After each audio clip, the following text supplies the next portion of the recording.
400C and the 500I out today. Got a little bit of a thinning job to do here. It's just a select few trees. They're not really yard trees, but they're in the backyard, but it's in a little grove of trees. This one's dead. And we're gonna, it may be kind of limb bound up here at the top. I don't know, it's wanting to come. It's got weight out towards the front right here, towards this way. The lean's kind of back this way, so we're going to try to put it, we're going to try to weave it in between them two trees there maybe. We'll see how it goes. I'm going to cut the stump up a little higher because I want to go over some face cuts and notch things that I do on different things, different ways, just to kind of show everybody. And I'm kind of cut it high, that way I can show you the different ways and the reason why I cut stuff the way I cut it sometimes. This is the 400C. It's got a 25-inch light bar on it, and all that kind of stuff, and the bark box and everything. So we'll see what we can do. I think this has been lightning struck or something.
Pretty good, a little better than expected. Of course, I'm a little rusty. And so I'm gonna go over a couple different face cuts. That's the one I done first. I done what I call the sight and cut first, which would be the straight cut and the notch. And then of course you do your angle cut to finish it up. Sometimes I do that straight cut first, what I call my sight and cut first, because if I'm really wanting to aim a tree or hit the mark, to me it's easier to do that way. And also I do it like that a lot because once I get that sight cut, I know that, however, I know the depth of my notch. And then sometimes when you come in and do the diagonal cut first, if you want to be a third of the tree or 2 inches in the tree, depending on how you start that first notch is how you do it. You know, it just, sometimes you take a lot of wood off the top, and if you're selling these hardwood trees for logs, then it skins up a lot more tree than you need. And I'll show you, for instance. So I'll do my diagonal cut first, and then I'll show you what I'm talking about.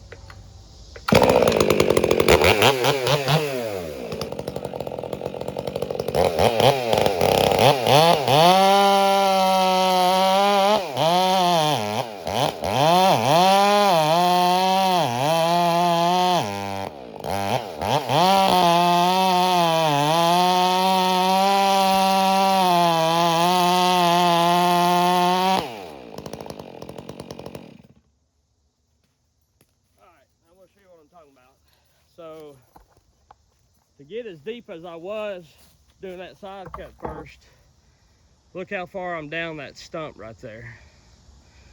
I'm way down far, right? And I'm not really even as deep as what I was on this one.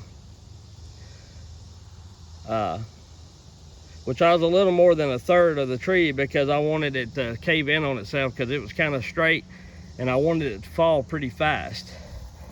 So I'm done a great deal shallower than I was when I done my sight and cut first. And then now when I go to do my notch, that's fine, but I'll show you.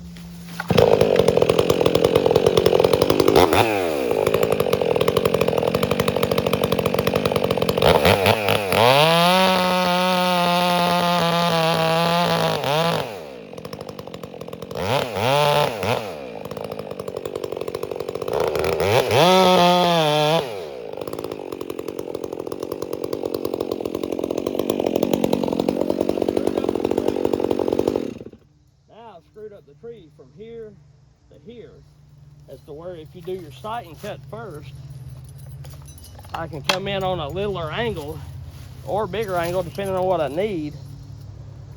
And sometimes it's good to be up like that if you don't want the tree to close real fast and jump off the stump. If you want it to have more room to fall before it breaks its hinge, that's fine when you're guiding a tree. But if you come in and do your sight and cut first,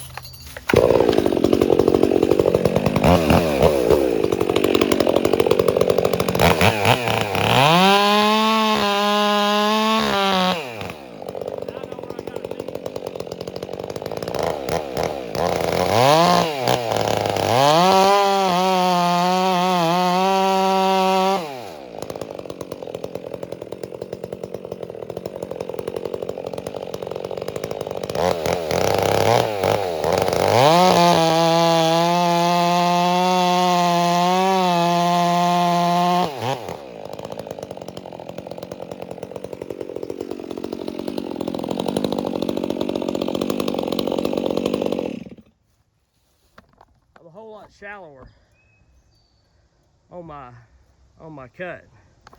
I'm like 6-7 inches versus 1 foot, right? So there's places for both of it. Sometimes I'll do my angle cut on the face cut first. You know, I don't know the technical terms, but sometimes I'll come in and do this. There's times for it. If a tree has a lot of root spurs or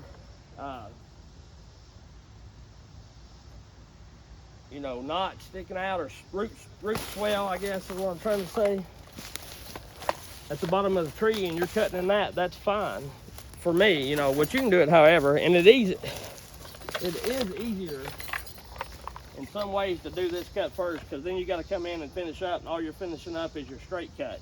It's easier to hit that mark like where I do it like this. Once you do these a bunch like this, you get pretty good, and you don't miss your mark as much. But sometimes you got to go back on this and trim up a little bit, like I did on this one, which I was trying to do it fast just to show y'all. But you got to come back in and clean up a little bit.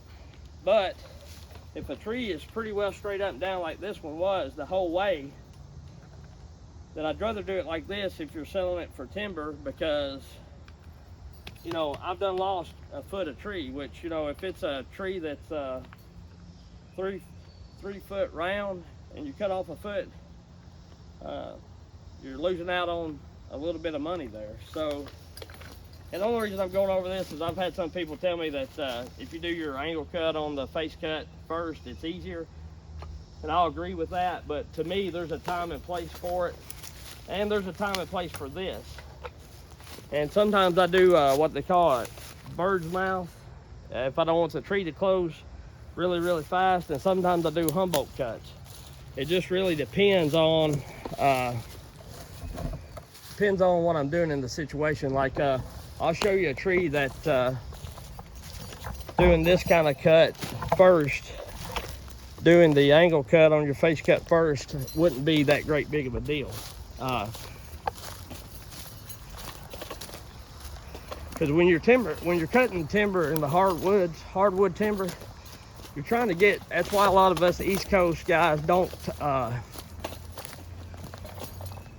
run full wrap handles, because we're trying to get as low to the ground as we can.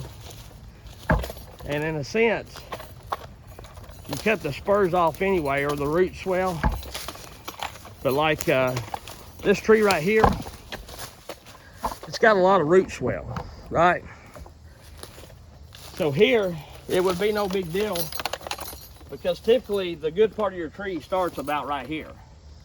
So you're going to cut it low, so it wouldn't matter if I come in right here and started doing my face cut, because I'm cutting in the swell anyway. And another thing I like to do that this cut first is because I can set the height of my notch, or set the height of my face cut. If you come in doing this right here, depending on which angle you cut, if you hold your saw like this, or like this, or like this, that determines the depth you're gonna go on your face cut. So, which a lot of times cutting out in the woods, it ain't no great big deal. House trees or aiming a tree, it's a little more, to me, important.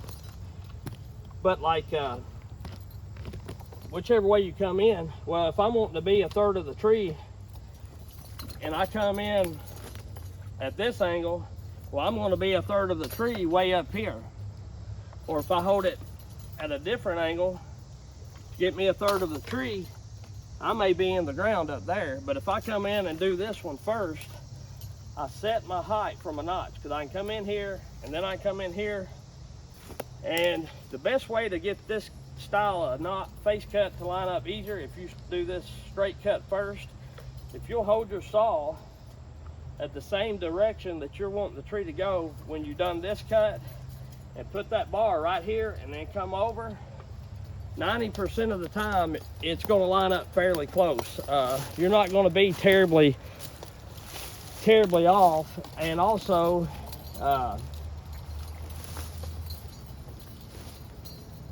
you about hit it every time. It's the same principle as the guys on the West Coast doing the Humboldt.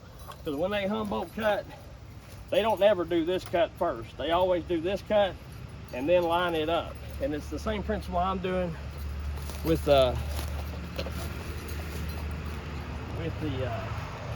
standard face cut. It's